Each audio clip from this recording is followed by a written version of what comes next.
வச்சு பேசியிருக்காங்களான்னு கேட்குறாங்க. அதுக்கு வந்து ஆகாப் வந்து என்னக்காங்க அவர் பேர் வந்து நீங்காயா அப்படின்னு சொல்கிறாங்க. சரி நீ அவரை கூப்பிட்டு அவர்கிட்ட கேட்டுட்டு நம்ம போகலான்னு யோசேபாத் சொல்கிறாரு. அதுக்கு ஆகாப் வந்து அவரை கூப்பிட மாட்டேன், அவர் வந்து எப்பவுமே எனக்கு எதிராக சொல்லுவாரு அப்படின்னு சொன்னோடனே கூப்பிடுன்னு சொல்லிட்டு யோசேபாத் சொல்கிறாரு.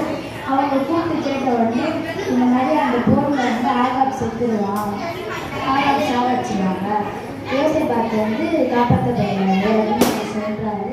அவர் சொன்ன உடனே ஆகாப்புக்கு வந்து கோபம் வந்து சிறையில் போடுறாரு. அதுக்கப்புறம் அவங்க போருக்கு கிளம்பி போகிறாங்க.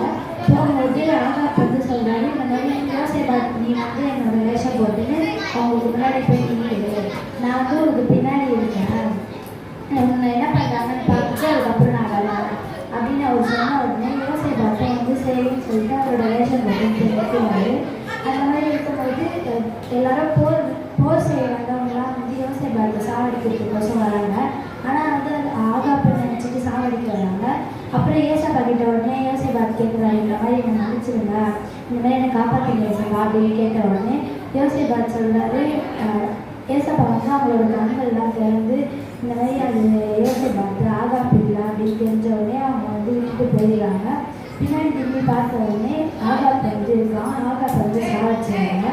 இதுலேருந்து என்ன தெரியுதுன்னா நம்ம ஏசப்பாவை சாப்பிட்டு இருந்தால் எதிரி நோக்கி வந்து யாருக்கு வந்து ஏசப்பா வந்து